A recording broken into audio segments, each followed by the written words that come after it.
1234년 2월 화북평원의 차가운 바람이 성벽을 타고 넘어갑니다. 금나라의 마지막 황제 완한승리는 체주성 누각에 홀로 서서 지평선을 바라봅니다. 불과 한 세기 전 그의 조상들은 요나라를 무너뜨리고 송나라를 압박하며 동아시아를 호령했습니다. 그러나 지금 이 거대한 제국은 단 16일의 공방전 끝에 역사 속으로 사라질 운명에 처해 있습니다. 여진족이 세운 금나라, 그들은 한때 무적이었습니다. 12세기 초 와나나골타가 이끄는 여진 기병들은 초원과 산림을 누비며 요나라의 철기병을 격파했습니다. 1125년 요나라가 멸망하자 금나라는 화북 전역을 장악했고 송나라 황제를 사로잡아 굴욕을 안겼습니다. 황하 이북의 광활한 땅은 그들의 것이었고 수도 중도에는 100만이 넘는 인구가 모여들었습니다. 여진족의 철기병, 그들의 무시무시한 전투력은 당시 동아시아 최강이었습니다. 하지만 초원의 역사는 잔인합니다. 강자는 영원하지 않고 새로운 강자는 언제나 예고 없이 등장합니다. 1206년 몽골 초원에서 태무진이 칭기즈 칸으로 추대되었습니다. 흩어져 있던 몽골 부족들을 통일한 이 인물은 곧 세계 정복의 꿈을 품었고 그 첫 번째 목표는 바로 금나라였습니다. 칭기즈 칸이 금나라를 선택한 이유는 명확했습니다.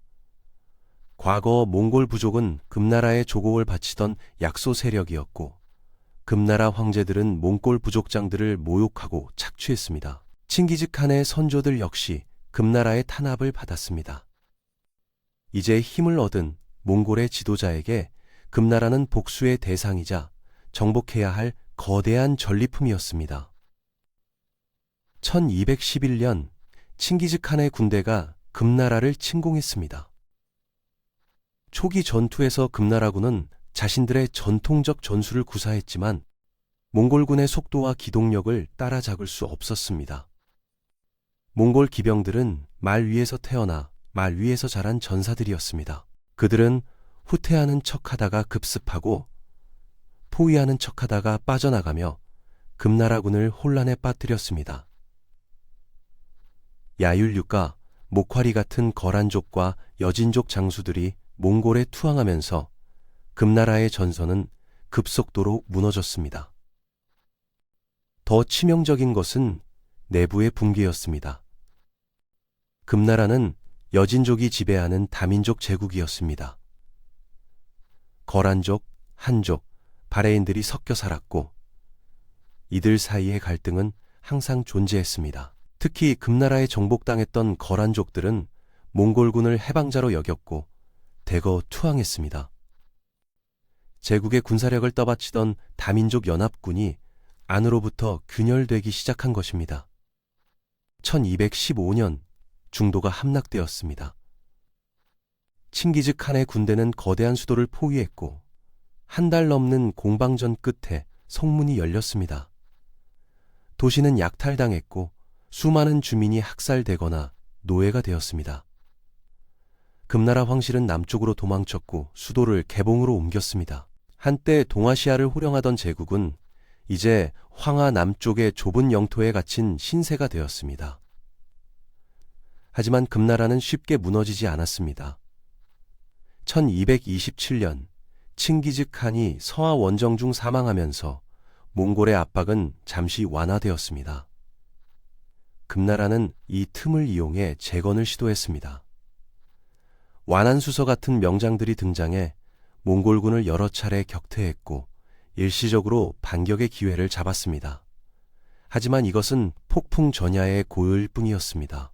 1229년 칭기즈 칸의 셋째 아들 오고타이가 대칸의 자리에 올랐습니다.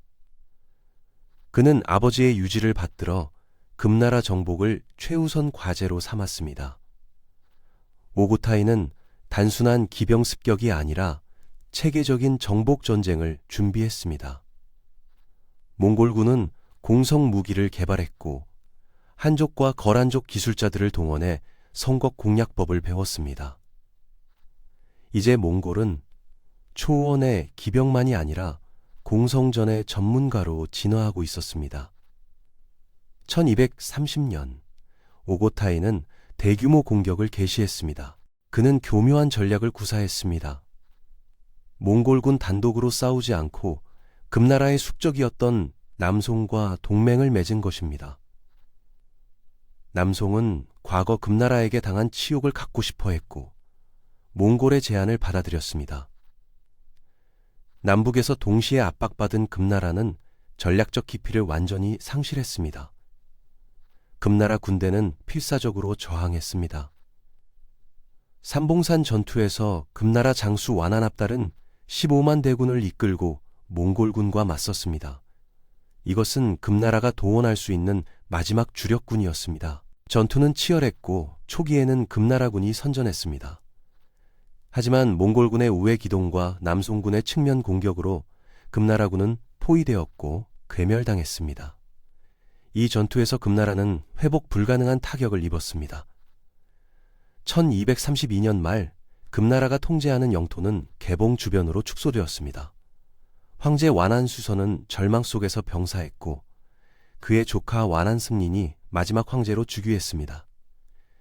하지만 그에게 주어진 것은 황제의 권위가 아니라 멸망을 지켜봐야 하는 비극이었습니다. 1233년 개봉이 포위되었습니다. 몽골군과 남송군 연합군 30만이 성을 에워쌌습니다.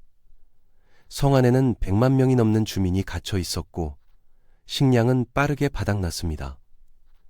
굶주림과 질병이 도시를 휩쓸었습니다.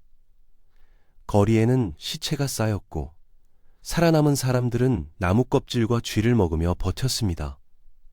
포위는 1년 가까이 계속되었습니다.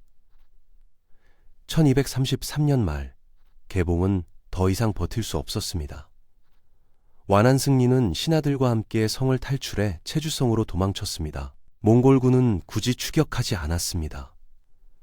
도망친 황제는 이미 위협이 아니었고 그들은 개봉의 재물을 약탈하는 데 집중했습니다. 하지만 이것은 단지 최후를 연기한 것에 불과했습니다. 체주성, 그곳은 작은 요새 도시였습니다.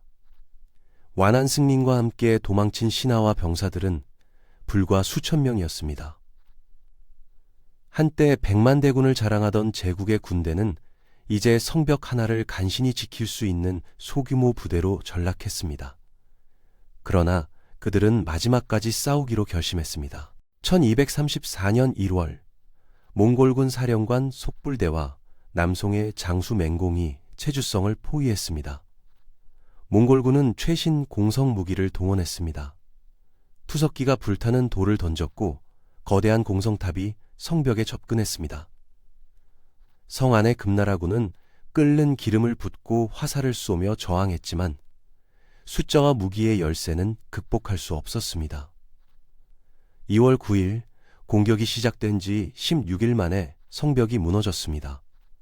몽골군과 남송군이 동시에 성 안으로 밀려 들어왔습니다. 거리마다 전투가 벌어졌고 금나라 병사들은 한 명씩 쓰러져 갔습니다. 완한승리는 마지막 순간까지 궁전에 남아 있었습니다. 신하들이 도망치라고 애원했지만 그는 고개를 저었습니다. 도망칠 곳은 더 이상 없었습니다. 황제는 스스로 목을 메어 자결했습니다. 그의 나이 37세, 재위기간 불과 2년이었습니다. 신하들도 잇따라 자결했고 몇몇은 황제의 시신을 화장했습니다. 적의 손에 황제의 유골이 넘어가지 않도록 하기 위해서였습니다. 금나라는 그렇게 120년의 역사를 마감했습니다. 초원의 제국은 왜 이렇게 빠르게 무너졌을까요? 첫째, 몽골의 압도적인 군사력이었습니다. 기동력과 전술 그리고 끊임없는 흡심으로 무장한 몽골군은 당시 세계 최강이었습니다. 둘째, 금나라 내부의 분열이었습니다. 다민족 제국의 통합은 강할 때는 힘이지만 약해지면 치명적인 약점이 됩니다. 셋째, 외교적 고립이었습니다. 몽골과 남송의 협공을 막을 동맹국이 없었습니다. 하지만 역사의 아이러니는 여기서 끝나지 않습니다. 금나라를 무너뜨린 남송은 불과 40년 후 똑같은 몽골에게 멸망당합니다. 몽골이라는 더 거대한 폭풍 앞에서 금나라와 남송의 동맹은 결국 자멸의 길이었던 것입니다. 역사는 반복되고 제국은 흥망을 되풀이합니다. 체주성의 폐허 위로 봄바람이 불어옵니다. 한때 동아시아를 호령하던 여진족의 제국은 재와 먼지로 돌아갔습니다. 그러나 그들의 이야기는 우리에게 묻습니다. 권력은 얼마나 더럽는가? 영광은 얼마나 빨리 사라지는가? 오늘의 강자가 내일의 패자가 되는 역사의 수레바퀴를 우리는 여전히 돌리고 있습니다. 금나라 멸망의 역사가 흥미로우셨다면 구독과 좋아요로 응원해 주시고 다음 편에서는 몽골 제국의 세계 정복 이야기로 찾아뵙겠습니다.